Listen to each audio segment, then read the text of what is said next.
The matted vegetation coming off the shore.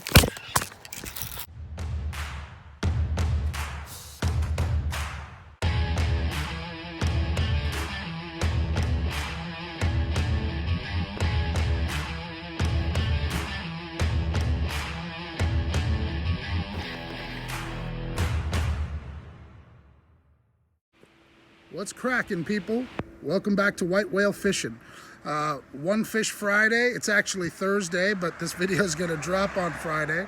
And we've got about 20 minutes to fish before I've got to get home and take care of the little dirty foots. So we're going to get on the water. We're going to toss around one of my favorite summertime baits, good old Mr. Weightless Fluke. This is a Berkley power bait fluke in Houdini on a 5/0 EWG hook. And yeah, we're just gonna see if we can get on a bass or 2 or 14. Don't know what's gonna happen. Come on, let's go. All right, you guys have seen this before. This mat is way bigger since the last time we were here frog fishing. But my hope is that it's providing a lot of cover to a lot of the fish in this lake. So let's see what good old Mr. Fluke can do for us today. Pond fishing is a great way to kill 15 or 20 minutes. You don't have a lot of time to get out on the water. These little retention ponds, these little subdevelopment ponds work really, really well. A weightless fluke is a great bait to help.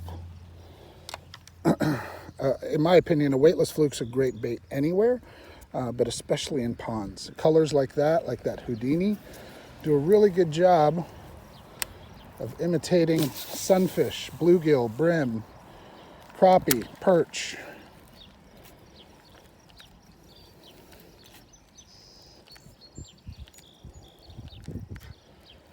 It's high noon right now.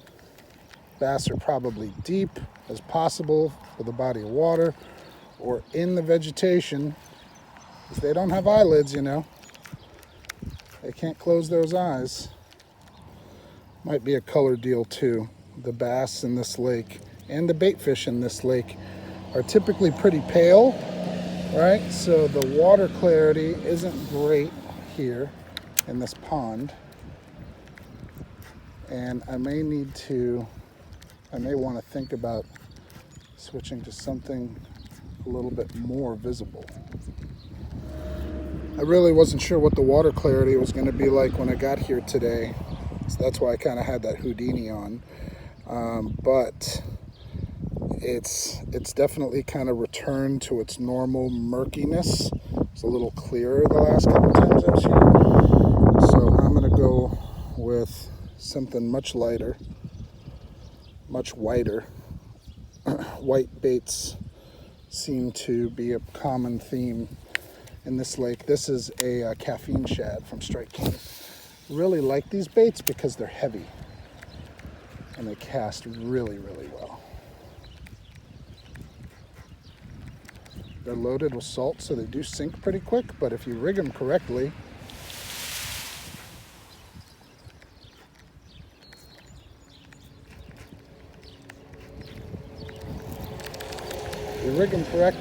they don't sink super, super fast. Oh, he had it. He had it. He just didn't have it. We need him to have it.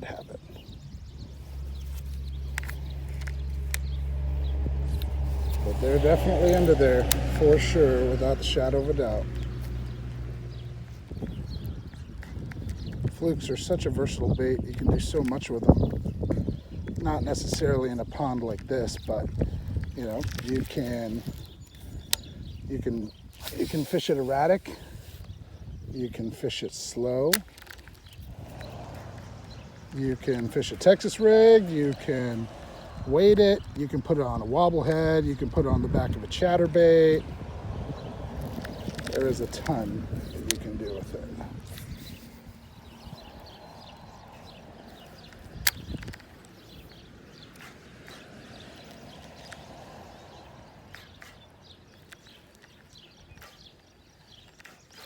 There he goes. He's got it. All right. Little guy.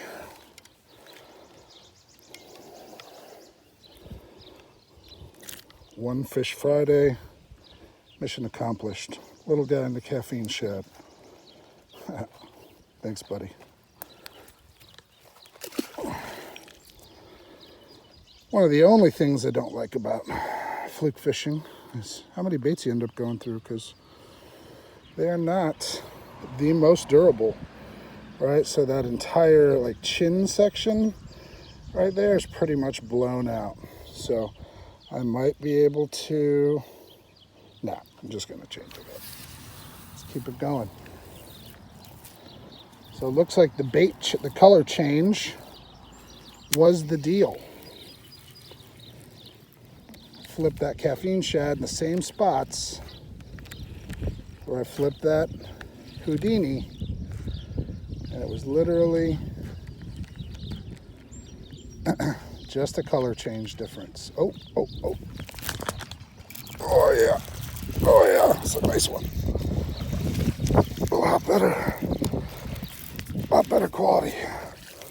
There's a bass in there somewhere. There's a bass in there somewhere. Come here, big boy. Oh, wait till you guys see this.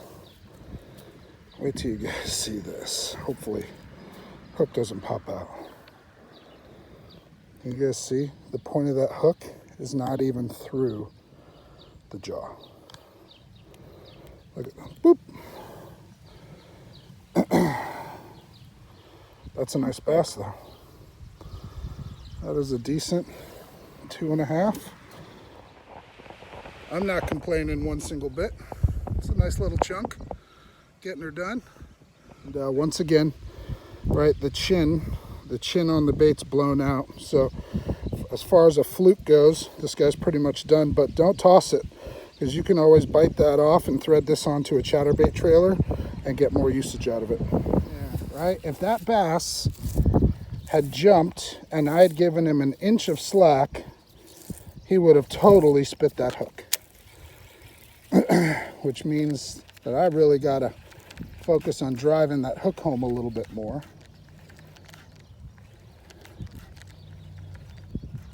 Just something to be aware of.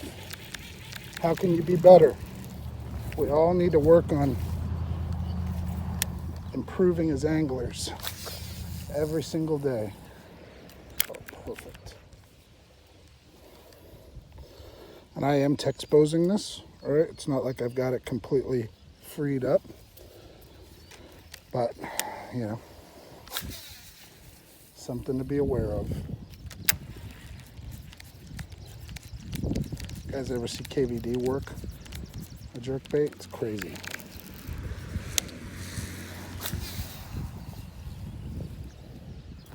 Just want to make sure we're trying to hit all these high percentage spots. Looking for these weed beds, the ones that are a little bit larger. Look at the matted vegetation coming off the shore.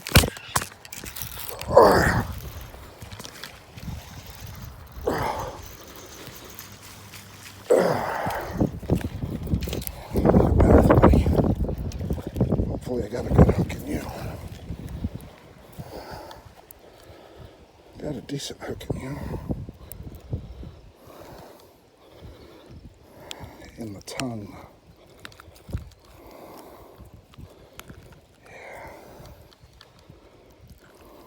Yeah, take it easy. Thanks for spiking me.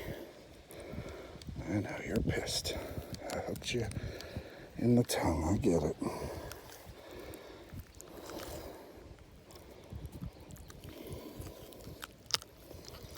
I get it, dude. I get it. Not bad. You're a feisty. You got the right attitude, man. You got the right attitude. Anything down the gullet? Not that we can see. All right, home slice. Adios.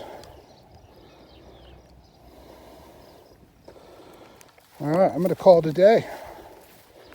3 bass, 20 casts, something like that. And a pectoral fin in the hand. Good times. Here's the bait. KVD, perfect plastic. Caffeine shad. This color is pearl blue glimmer, I believe. Pearl blue glimmer. Yeah, it does a really good job of imitating shad. I've got some other colors in there like Smokin shad and stuff like that too. All right, guys, so we're going to talk about the rigging one more time. I talked about this in previous videos, but I really want to continue to kind of illustrate my point. So 4/0 or 5/0 EWG hook will work well. When you put this in, it matters very much how soon you come out, right? If you were to come out towards the nose and have the eye of the hook out here, this bait is going to sink quickly because the weight of the hook is centered over the top of the head, over the front of the bait. So as this bait is in the water, the hook is going to drag it down. So if you want to fish deeper, that's the way to hook it. If you want it to fish shallow and you want it to jump and, you know, flee out of the top of the water, go all the way into the bend of the hook and then even down a little bit more and then come out the bait. See, that's much, much, much further down. And then you've got to work this up and the eye of the hook is completely buried in the bait. Then you run that through and expose it. Now the weight of the hook is centered on the bait. So this is going to cause it to fall slower. This way, if you want to fish the top of the water column or subsurface or the top, this is the way that you want to rig it, right? All right, guys, there you have it. We're going to wrap up the video. We're going to wrap up the video right there. But as you guys can see, you know, if you're beating the banks or if you don't have a lot of time, you can't get in the boat or you can't get in the kayak, a fluke is a super effective way to beat the banks in little retention ponds that have shoreline vegetation. You know, when you can't throw a crankbait, when you can't throw treble hooks, but you're looking for that reaction strike, a fluke is one of my favorite baits to throw in the summertime. I've been on the water for 20 minutes. Granted, it's a small body of water, but I could keep walking that shore. I could do a lap around that pond right now and probably catch 20 bass doing that, and maybe even a big one because there's 4 and 5 and 6 pounders in there. If you don't have a lot of confidence in this bait, I think you should give it a try. This is the time of year, especially if you're fishing ponds and stuff like that. If you're fishing boats, if you're fishing kayaks, and you're in lakes or rivers or you know, bodies of water with lots of vegetation, this is another great way to show them something that's not a jig, not a Texas rigged worm. You can fish it slow like a Senko, or you can twitch it and try and get that reaction strike. But hey, I'm out of here. Got to go take care of the little heathens at home. I appreciate you guys watching. Hope you enjoyed the video. Do me a favor, smash that like button. Tell me if you like this style of video, what you liked about it, what you didn't like about it. And I'll see you guys on the water soon. Peace out. Tight lines. God bless. See ya.